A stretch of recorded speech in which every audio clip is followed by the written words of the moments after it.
विष्णु। जय श्री कृष्ण।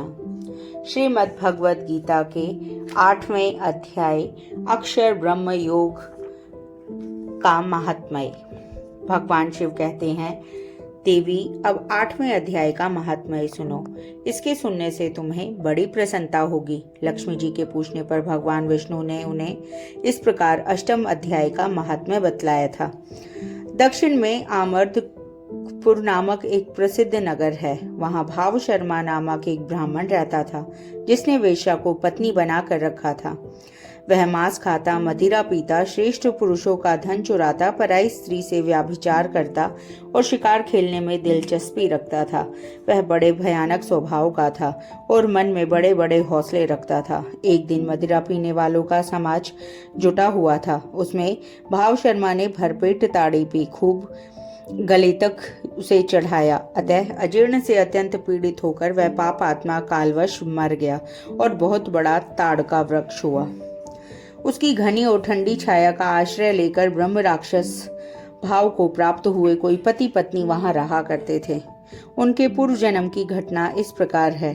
एक कुशीबल नामक ब्राह्मण था, जो वेद वेदांग के तत्वों का ज्ञाता, संपूर्ण शास्त्रों के अर्थ का विशेषज्ञ और सदाचारी था। उसकी स्त्री का नाम कुमति था।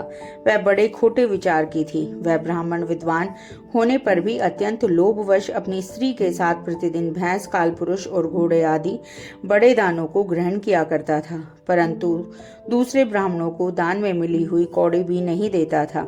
वे ही दोनों पति पत्नी कालवश मृत्यु को प्राप्त होकर ब्रह्म राक्षस हुए। वे भूख और प्यास से पीड़ित हो इस पृथ्वी पर घूमते हुए उसी ताड़ वृक्ष के पास आए और उसके मूल भाग में विश्राम करने लगे। इसके बाद पत्नी ने पति से पूछा, नाथ, हम लोगों का यह महान दुख कैसे दूर होगा तथा इस ब्रह्म राक्षस योनि से किस प्रकार हम दोनों की मुक्ति होगी? तब उस ब्राह्मण ने कहा, ब्रह्म विद्या के उपदेश, अध्यात्म तत्व के विचार और कर्म विधि के ज्ञान बिना किस प्रकार संकट से छुटकारा मिल सकता है। यह सुनकर पत्नी ने पूछा कि तद ब्रह्म किम ध्यानतम किम कर्म पुरुषोत्तम, अर्थात पुरुषोत्तम यह ब्रह्म क्या है, अध्यात्म क्या है और कर्म कौन सा है।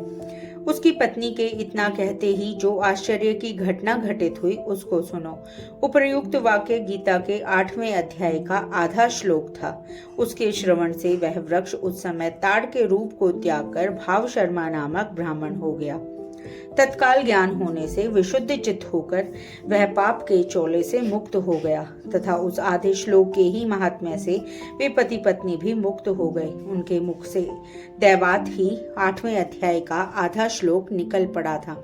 तदंतर आकाश से एक दिव्य विमान आया और वे दोनों पति पत्नी उस विमान पर आरूढ़ होकर स्वर्गलोक को चले गए।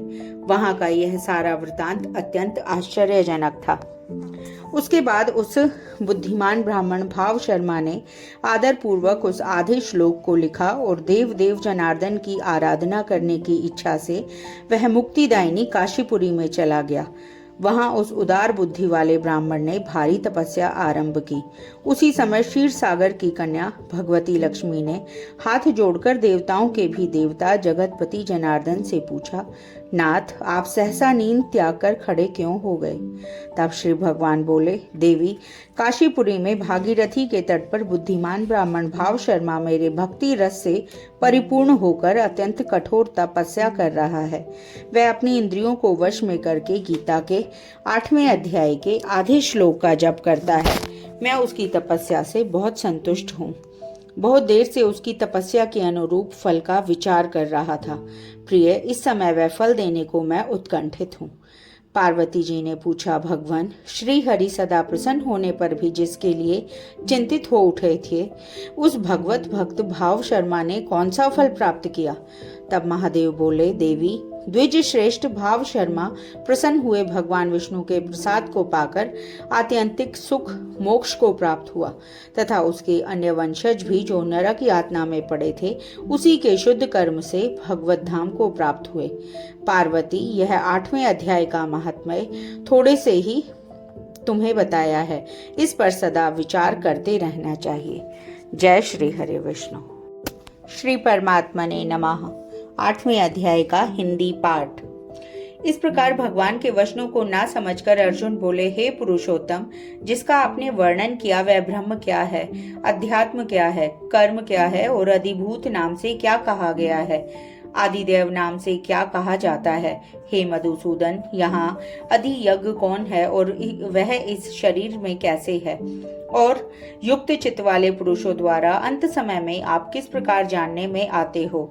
इस प्रकार अर्जुन के प्रश्न करने पर श्री कृष्ण भगवान बोले, हे अर्जुन, परम अक्षर अर्थात जिसका कभी नाश नहीं होता ऐसा सच्चिदानंद घन परमात्मा तो ब्रह्म है, और अपना स्वरूप अर्थात जीवात्मा अध्यात्म नाम से कहा जाता है, तथा भूतों के भाव को उत्पन्न करने वाला शास्त्र विहित यज्ञ, दान और होम आदि के निमित्त जो द्रव्य आदियों का त्याग है वह कर्म नाम से कहा गया है। उत्पत्ति, विनाश, धर्म वाले सब पदार्थ अधिभूत हैं और हृण्मय पुरुष अधिदैव हैं।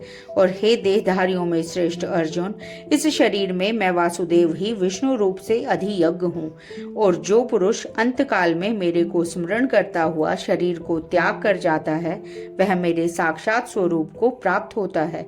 इसमें कुछ भी संशय नहीं है, कारण कि हे कुंती पुत्र अर्जुन, यह मनुष्य अंतकाल में जिस जिस भी भावना का स्मरण करता हुआ शरीर को त्यागता है उसको ही प्राप्त होता है, परंतु सदा उसी भाव को चिंतन करता हुआ, क्योंकि सदा जिस भाव का चिंतन करता है अंतकाल में भी प्राय उसी का स्मरण होता है। इसलिए हे अर्जुन, तू सब समय में निरंतर मेरा स्मरण कर और युद्ध भी कर। इस प्रकार मेरे में अर्पण किए हुए मन बुद्धि से युक्त हुआ निसंदेह मेरे को ही प्राप्त होगा। हे पार्थ, यह नियम है कि परमेश्वर के ध्यान के अभ्यास रूप योग से युक्त अन्य तरफ न जाने वाले चित्त से निरंतर चिंतन करता हुआ पुरुष परम प्रकाश रूप दिव्य पुरुष को अर्थात परमेश्वर को ही प्राप्त होता है। इससे जो पुरुष सर्वज्ञ, अनादि, सबके नियंता, सूक्ष्म से भी अति सूक्ष्म सबके धारण पोषण करने वाले अचिंत्य स्वरूप, सूर्य के सदृश नित्य चेतन प्रकाश रूप, अविद्या से अति परे शुद्ध सच्चिदानंद घन परमात्मा को स्मरण करता है, वह अभियुक्त पुरुष अंतकाल में भी योग बल से भ्रुकुटी के मध्य में प्राण को अच्छी प्रकार स्थापन करके फिर निश्चल मन से स्मरण करता हुआ उस दिव्य स्वरूप परम पुरुष परमात्मा को ही प्राप्त होता है।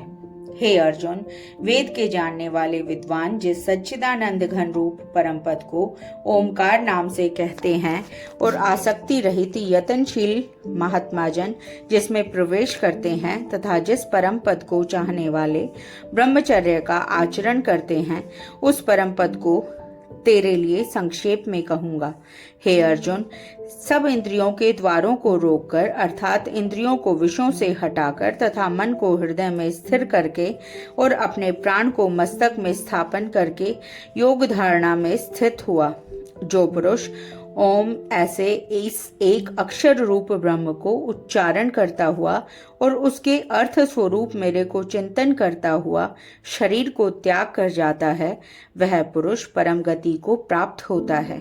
हे अर्जुन, जो पुरुष मेरे में अनन्य चित्त से स्थित हुआ सदा ही निरंतर मेरे को स्मरण करता है, उस निरंतर मेरे में युक्त हुए योगी के लिए मैं सुलभ हूँ अर्थात सहज ही प्राप्त हो जाता हूँ। वे परम सिद्धि को प्राप्त हुए महात्मा जन मेरे को प्राप्त होकर दुख के स्थान रूप क्षणभंगुर पुनर्जन्म को नहीं प्राप्त होते हैं, क्योंकि हे अर्जुन, ब्रह्मलोक से लेकर सब लोक पुनरावृत्ति स्वभाव वाले अर्थात जिनको प्राप्त होकर पीछा संसार में आना पड़े ऐसे हैं, परंतु हे कुंती पुत्र, मेरे को प्राप्त होकर उनका पुनर्जन्म नहीं होता है, क्योंकि मैं कालातीत हूँ और यह सब ब्रह्मा आदिकों के लोक काल करके अवधि वाले होने से अनित्य हैं।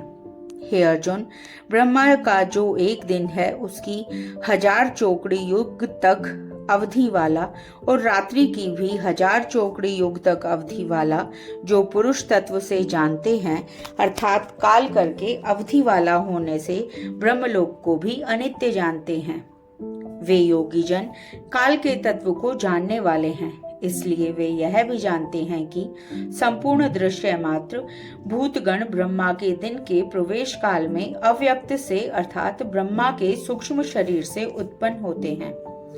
ब्रह्मा की रात्रि के प्रवेश काल में उस अव्यक्त नामक ब्रह्मा के सूक्ष्म शरीर में ही लय होते हैं। वह ही यह भूत समुदाय उत्पन्न होकर प्रकृति के वश में हुआ रात्रि के प्रवेश काल में लय होता है और दिन के प्रवेश काल में फिर उत्पन्न होता है। हे अर्जुन, इस प्रकार ब्रह्मा के 100 वर्ष पूर्ण होने से अपने लोक सहित ब्रह्मा भी शांत हो जाता है, परंतु उस अव्यक्त से भी अति परे दूसरा अर्थात विलक्षण जो सनातन अव्यक्त भाव है, वह सच्चिदानंद घन पूर्ण ब्रह्म परमात्मा सब भूतों के नष्ट होने पर भी नहीं नष्ट होता है। जो वह अव्यक्त अक्षर ऐसे कहा गया है, उसी अक्षर नामक अव्यक्त भाव को परम गति कहते हैं तथा जिस सनातन अव्यक्त भाव को प्राप्त होकर मनुष्य पीछे नहीं जाते हैं, वह मेरा परम धाम है। और हे पार्थ, जिस परमात्मा के अंतर्गत सर्वभूत हैं और जिस सच्चिदानंद घन परमात्मा से यह सब जगत परिपूर्ण है, वह सनातन अव्यक्त परम पुरुष अनन्य भक्ति से प्राप्त होने योग्य है। और हे अर्जुन, जिस काल में शरीर त्याग कर गए हुए योगी जन पीछा न आने वाली गति को और पीछा आने वाली गति को भी प्राप्त होते हैं, उस काल को अर्थात मार्ग को कहूंगा। उन 2 प्रकार के मार्गों में से जिस मार्ग में ज्योतिर्मय अग्नि अभिमानी देवता है और दिन का अभिमानी देवता है तथा शुक्ल पक्ष का अभिमानी देवता है और उत्तरायण के 6 महीनों का अभिमानी देवता है, उस मार्ग में मरकर गए हुए ब्रह्मवेत्ता अर्थात परमेश्वर की उपासना से परमेश्वर को परोक्ष भाव से जानने वाले योगी जन उपरोक्त देवताओं द्वारा क्रम से ले गए हुए ब्रह्म को प्राप्त हुए हैं। जिस मार्ग में धूमाभिमानी देवता हैं और रात्रि अभिमानी देवता हैं तथा कृष्ण पक्ष का अभिमानी देवता है और दक्षिणायन के 6 महीनों का अभिमानी देवता है, उस मार्ग में मर कर गया हुआ सकाम कर्मयोगी उपरोक्त देवताओं द्वारा क्रम से ले गया हुआ चंद्रमा की ज्योति को प्राप्त होकर स्वर्ग में अपने शुभ कर्मों का फल भोग कर पीछे आता है। क्योंकि जगत के यह 2 प्रकार के शुक्ल और कृष्ण अर्थात देवयान और पितृयान मार्ग सनातन माने गए हैं, इनमें एक के द्वारा गया हुआ पीछे न आने वाली परम गति को प्राप्त होता है और दूसरे द्वारा गया हुआ पीछे आता है अर्थात जन्म मृत्यु को प्राप्त होता है।